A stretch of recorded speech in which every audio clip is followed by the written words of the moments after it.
घरी दिला ठाव बघा सकळ ही वाव माझ्या उपकारासाठी वागविला मनुकंठी तुका म्हणे एके ठाई केले माझे तुझे नाही माझ्या उपकारासाठी वागविला मनुकंठी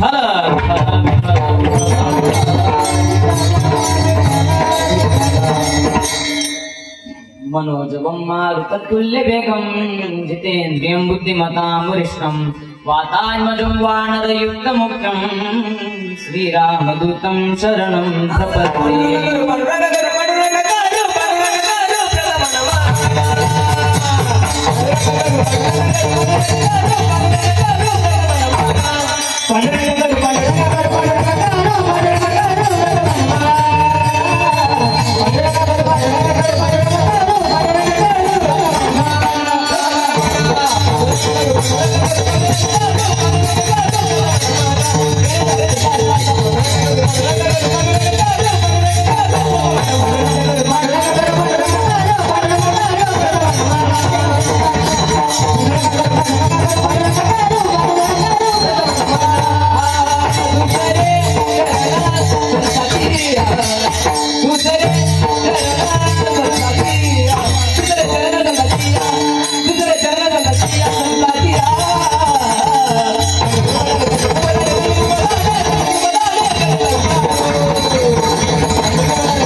दुसरे चरण संतांच्या त्यांच्या कृपादाने कथेचा विस्तारू बाबाजी सद्गुरुदास तुका सेवे लागे सेवक झालो तुमच्या लागलो निज चरण अहो स्वामी तुकया देवा यावरील करावा अभेरू मस्तक हे पायावरी तुम्हा वारकरी संतांच्या विठ्ठल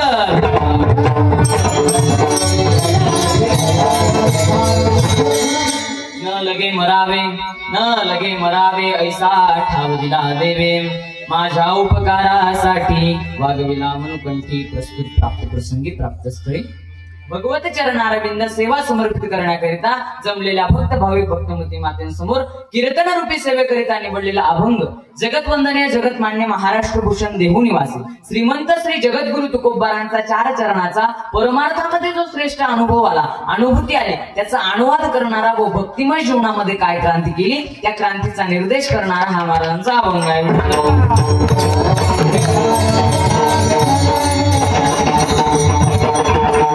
या अभंगावर बोलण्यापूर्वी अल्पसा परिहार देणं हे वक्त्याचं आद्य कर्तव्य। या न्यायाने भगवंताच्या कृपेने संत श्रेष्ठ श्री निवृत्तीनाथ महाराज ज्ञानेश्वर महाराज सोपान काका आदिशक्ती मुक्ताबाई प्रेममूर्ती नामदेव महाराज शांती ब्रह्म एकनाथ महाराज जगद्गुरु श्री संत तुकोबा आदी करून साधू संतांच्या कृपाशीर्वादाने व हरिभक्ती पारायण माणिक तात्या निकम यांच्या मार्गदर्शनाखाली गावातील भजनी मंडळ तरुण मित्र मंडळ व दानशूर दाते मंडळीच्या अनमोल सहकार्याने चालू असलेल्या अखंड हरिनाम सप्ताहातील आजची 3ऱ्या दिवसाची कीर्तन रूपी सेवा आपल्या गावातील प्रतिष्ठित व्यक्तिमत्व हरिभक्ती पारायण तानाजी महारू निकम यांच्याकडून महारू धना निकम यांच्या स्मरणार्थ आहे ज्यांच्यामुळे तुम्हा सर्व मंडळींचा योग आला।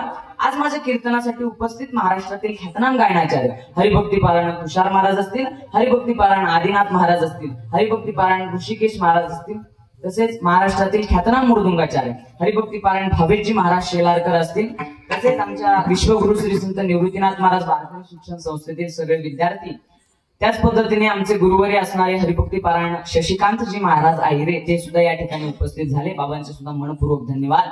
त्याच पद्धतीने सचिनजी महाराज याळीज यांच्या आई असतील श्री अक्काश्री या सुद्धा या ठिकाणी उपस्थित राहिल्या त्यांचं सुद्धा मनपूर्वक धन्यवाद।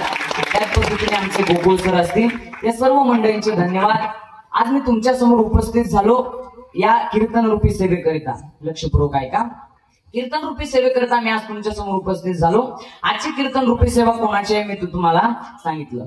आजचे संसष्टी मोले असतील, कसं आहे महाराज, कोणाचं नाव घेतलं नाही तरी चालतं, पण यांचं नाव घेणं महत्वाचं असतं। कसं आहे, मी सगळ्यांचं नाव घेऊ इच्छितो, पण मला तुम्हाला सर्व मंडळींचे नाव माहित नाही, कारण माझं आपल्या गावामध्ये हे पहिलंच मुळ आहे। मी या गावाचा जरी असलो तरी मी कीर्तन करताना तुम्ही ते श्रवण करताना हे माझं पहिलंच मुळ आहे। आणि म्हणून पहिल्या मुलाला, नवीन लग्न झालेल्या मुलीला सगळ्यांचे नाव माहित असतात का?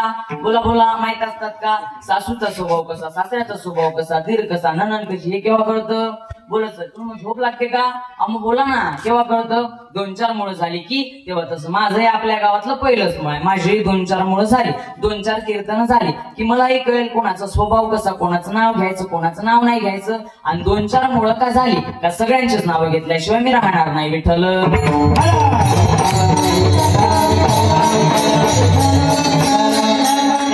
आमचे विनेकरी महाराज राहतील, त्यांचं नाव राहिलं, सगळ्यांचे राहिलं तरी चालतील, पण त्यांचं नाव राहिलं नाही पाहिजे, त्यांच्यासाठी जोरदार टाळ्या। हरिभक्ती पारायण व्यासपीठ चालक नाना महाराज तिळवणकर असतील, बाबांचे सुद्धा मनपूर्वक धन्यवाद। या अभंगाचा सरळ सरळ अर्थ असा आहे की जगद्गुरु तुकोबारा सांगतात की देवाने आम्हाला असा ठिकाण दिला, असा ठाव दिला की ज्या ठिकाणी गेल्यानंतर मरावं लागत नाही। पुनरपि जननम पुनरपि मरणम पुनरपि जननी जठरशयनम इह संसारे कलदुस्तारे कृपया पारे पाहि मुरारे। भज गोविंदम भज गोविंदम भज गोविंदम मूढमते, भज गोविंदम भज गोविंदम भज गोविंदम।